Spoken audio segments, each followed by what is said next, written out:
There comes a point in time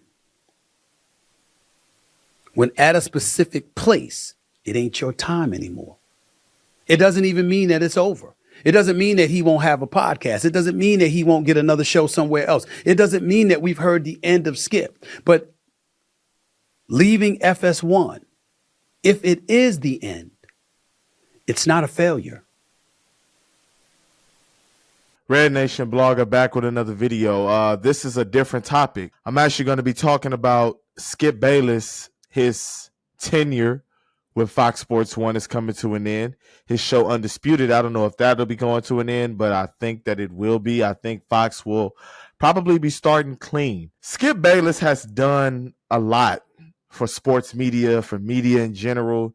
He's done a ton. The downfall of Skip Bayless, even though it really wasn't the downfall of Skip Bayless, it's kind of like his downfall coincided the same time that LeBron James and Tim Tebow careers kind of coincided, if it makes sense. His whole thing, one of the reasons that he rose to fame and popularity, he won an award with some DJ years ago with the, in case you didn't know, like the whole Tim Tebow thing. He won a whole like award with that thing. Tim Tebow, before LeBron James won his first championship, Skip versus LeBron every single day. LeBron, no matter what LeBron did, he couldn't do it. If they won, it was because of somebody else. If they lost, it was because of LeBron James. No matter what happened. I remember in 2009 in the Eastern Conference semifinals, I remember LeBron James had hit a three, game 2. They won to tie the series 1-1 versus Orlando. He hit a 3.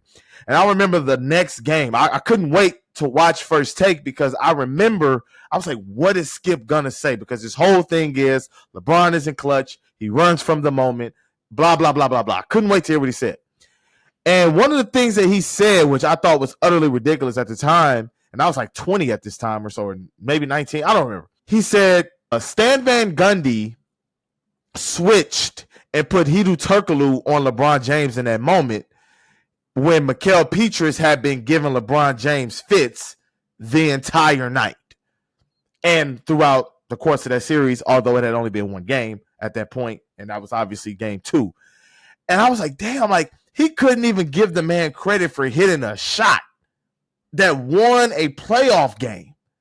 That's how much his hater shades was going on. At that point, it was like, oh my God, like this guy is not letting up on LeBron. LeBron can do nothing right to appease this guy, right? He held every time he set a bar and LeBron met the bar, he rose the bar or he changed the bar. He said, oh, well, this is this or this is that, etc., etc. When you go to the Tim Tebow, he did the same thing with Tim Tebow, but in the opposite way. It was in a positive way. You know, Tim Tebow would go the whole game, stink it up. Fourth quarter, he would make plays. I want to say this right now. I was a Tim Tebow fan back in this time. I thought that it was he was winning. You're winning games. Who cares? Obviously, Tim Tebow in the 2011 season, Tebow Mania, had an incredible run, and it was looking like it was some divine intervention with Tim Tebow. And like I said, that was the time that Skip Bayless' star profile really rose because LeBron hadn't won a championship. Tim Tebow was having this Tim Tebow Mania, all of this stuff. It was crazy. Then when you look at the game that Tim Tebow had against Pittsburgh in the playoffs, when he threw that pass to Demaryius Thomas, God bless his soul, and he won. He ran it in for the touchdown in overtime. It was really looking like divine intervention. I had started believing so much so that I was like, hey, the Broncos might beat the Patriots. Obviously, the Patriots dog-walked them in the AFC Championship game or maybe the Divisional Championship game. I don't remember. But it was another story. That was the end of Tebow Mania right then and there. But that was really when Skip's star rose. And once LeBron James won a championship in 2012, and then he won again in 2013 and beat the team that Skip Bayless really stand for in 2013, the Spurs. He's always claimed to be a Spurs fan. Once he did that, it took a lot of wind out of the sails of the criticism because how can you criticize a two-time champion, a four-time MVP, and a two-time finals MVP who has the stats and the track record to go along with it? How could you do that? It's foolish, right? You look silly. So it took a lot of wind out of his sails, but Skip tried and tried and tried and tried, and he prevailed. He definitely had moments where he still was able to raise his flag, raise his proverbial flag, and on the LeBron hate mountain, and do what he did. Fast forward, he leaves ESPN. He goes to first Undisputed on FS1. Obviously, with Shannon Sharpe, the show is amazing. I'm going to fast forward a little bit. Skip Bayless has always had this thing that he's made personal, and I noticed it going back with Jalen Rose when he was on First Take. Anytime you back Skip Bayless into a corner and you're out debating him and you are pointing out his contradictions in his arguments and you are pointing out his hypocrisy in his arguments, if you are a former athlete, he is going to attack your resume. No matter how good, great, or bad you were, he is going to attack your resume because he feels like you are not letting me get my shit off. That's one of the first things I noticed. I'm like, oh, Jalen got him, right? It was like, oh, this player got him, and Skip would immediately try to attack that player and what they accomplished or what they didn't accomplish in their career. That was his bag. And that's a bad bag to have. When you go to the Shannon Sharpe segment, when Skip Bayless attacks him, you really see that Skip crossed the line with Shannon Sharpe, and it was no going back after that moment. Here's the clip. They have a problem with that? Who do you think watches more tape, Tom Brady or all the coaches? All the coaches. Stop it. All the coaches. Stop Skip, it. I'm not going to let you do it. No, I'm not going to let you do it. I'm going to do it. I don't care. Because I just I'm did not going to let you be disrespectful to these damn coaches because you love Tom Brady. Nobody, Tom Brady does not watch more tape than coaches. He does not. History of this league, ladies and gentlemen, that is a flat-out lie. That's a flat-out lie that you're perpetrating. There's never been anything, because you can't stand it that Tom Brady at 45 is still playing this game at a very high level. You have no objectivity. It's just straight Brady hate. Wait a minute. This is just straight hate by a guy who's jealous that he is still playing at a high level at 45 when you had to stop at 35. Skip, that's what you do. That's the point. That's what you do. Every time I call something into question, I'm jealous. No. Skip, I did what I did. I never said you were jealous of Baker Mayfield. Skip, I did what I did. You make it seem like I was a bum. I'm in the effing Hall of Fame. Okay, I got 3 Super Bowls. So what? So what? He's way better than you were. I'm better than you. Better. Skip, what did I got to see what you do? You take personal shots. No, I don't take personal shots. You started it. Time out. You would take a personal shot at me. I didn't take a personal shot at you. Wait a minute. What are you talking about? You would take a personal... Put your glasses back on. Can I finish? You're willing to take a personal shot at me to say this man is better than me because I say he's played. I didn't want to play the whole thing, but when you look at that argument, Shannon was literally cooking Skip Bayless this whole argument. He was just saying, like, Skip, anytime Tom Brady does anything positive, you don't bring up the offensive line. You don't bring up the receivers. You don't bring up coaching. You don't bring up running backs. You don't bring up defense. You only bring up Tom Brady and his greatness. No matter what, Tom Brady can play a bad game. He can make one great throw, and you will poo-poo on everything the defense did and say Tom, Patrick, Edward, Brady Jr., like he always loves to do, right? And he was like, but when he plays poorly, you say, oh, the receivers aren't getting separation. They aren't catching the ball. The coaching staff is weak. The O-line isn't giving him any time to protect. The defense can't get a stop. And Shannon was like, you always do this. But when we talk about other players, i.e. LeBron James, you don't shoot him the same type of bell. All Shannon Sharpe wanted him to do was stay consistent. Hey, bro, I'm noticing that you do this. I'm noticing that this is your bag. I want you to be consistent, and since you are not being consistent, I am going to point it out when you do it, and I am going to show the world that you are doing it. Once again, a former athlete was getting the better of Skip Bayless. Skip Bayless attacked Shannon Sharpe.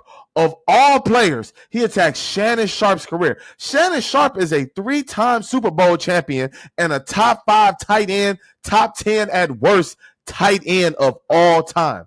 Why would he be jealous of Tom Brady? First of all, to say that Tom Brady is a better football player than Shannon Sharpe, they don't even play the same position. Tom Brady cannot line up and do what Shannon Sharpe does on any Sunday, on any Monday, on any Thursday. He cannot do it. And Shannon Sharpe can't do what Tom Brady can do, obviously. Now, Tom Brady obviously won more and impacted winning more than Shannon Sharpe. But again, he's the quarterback. Shannon Sharpe was a tight end. For Shannon Sharpe to be a tight end, he impacted winning a lot more than people think and a lot more than people want to give him credit for. He played with John Elway. He played with Trent Dilfer. Won 3 Super Bowls. The guy was a stud. His career, certified gold jacket Hall of Famer. Certified. Nothing you can take away from him. So when you try to dig at that man's career and try to make it seem as if he's jealous of Tom Brady for whatever reason, it's really a ridiculous talking point. Because why would Shannon Sharpe need to be jealous of Tom Brady in any way, shape, or form? It's just ridiculous. And after that, obviously, things weren't the same. You had the DeMar Hamlin situation when Shannon didn't show up. Then they got into another dispute with Shannon said, oh, the bosses made you apologize. And Skip was saying, no, they didn't. And all this petty stuff, that you can obviously see that the relationship was not the same at this point. Then news broke, I think, a month or 2 weeks before the finals was over or about to start, something like that. I don't remember the exact date that Shannon Sharpe was going to be leaving after the NBA finals, and ultimately he did. Undisputed went on a 2-month or a month and a half hiatus, and they came back, and Skip Bayless wanted to do a rotating panel, kind of how Stephen A. Smith was doing on First Take. But in my opinion, Skip Bayless chose the wrong guys. Keyshawn Johnson's show with Jay Will and Max Kellerman just got canceled on ESPN. That show was boring. I used to wake up early in the morning, cup of coffee, watch that show. That show was boring. Keyshawn is a good analyst. He knows football, but he's boring in his delivery. And basketball, he's not good at. He really, he's not good at basketball. He's not. He really doesn't know what he's talking about. Sometimes he hits. A lot of times he misses. Then Michael Irvin, he's just yelling on there with the Cowboys. I didn't even like when he did that on First Take, to be honest with you. Sometimes it was funny. Sometimes it wasn't. I really like Michael Irvin on NFL Network, to be honest with you. I didn't like him on First Take. I used to skip, I think it was the Monday or Tuesday segments. I didn't really like Michael Irvin on those shows. Richard Sherman, he was kind of good. You could tell him and Skip, they were trying to work their relationship, and they had spouts. There were some times where things leaked, but for the most part, they kept it professional. Then Richard Sherman got the DWI, the DUI, one of the two, and that was all she wrote for him on Fox Sports 1 and everything like that. And ultimately, the show is where we are now. Ratings went down, and even Lil Wayne bringing up all these rappers, bringing on all these social media comedians could not save the show. And one thing that I noticed about Undisputed when they came back, Skip's vitriol and his venom was gone.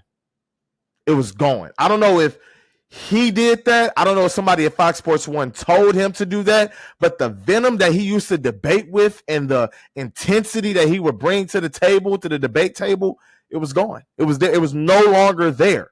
So that was another thing. I'm like, damn, Skip not the same no more. It seems like he's softer. It seems like he's not going as hard in his debates as he used to. The only time that I remember seeing flashes of the old Skip was when they was talking about the hip drop tackle with him and Richard Sherman, and him and Richard Sherman got into it, and Richard Sherman basically was like, watch how you talk to me. That was the last time I saw Skip Bayless kind of go back to the old Skip Bayless where he's challenging his guests. He's not coming off of his opinion. He's strong-arming guys, or he was trying to strong-arm guys. That was the first and only time. And ever since then, the show just has not been good. Paul Pierce tried to save it. He didn't really do it. And Rachel Nichols, she couldn't help either. And the show now is about to be canceled. It's unfortunate for Skip Bayless. He had a terrific run. I don't know what this leaves for him, but the shtick has gotten old, man. It's gotten old. At the end of the day, you got to come with new material.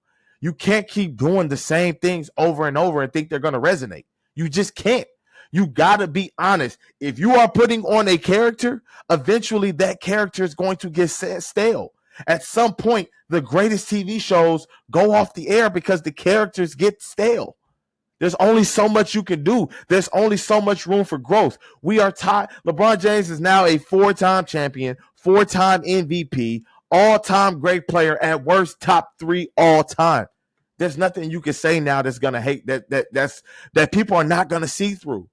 even the biggest haters, unless they're complete trolls, which some are, even the biggest haters are like, come on, man, what we doing? You've been doing the same thing for over a decade. It's time to get new material, bro.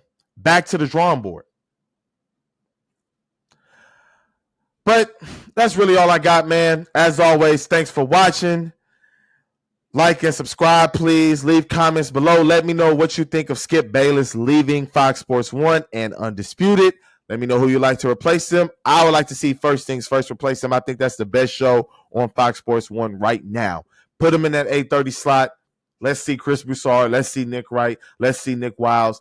They have a great chemistry. They don't step on each other's toes. They really like each other and fuck with each other off camera. You can tell. That's the show I want to see next go. And that's pretty much all I got, man.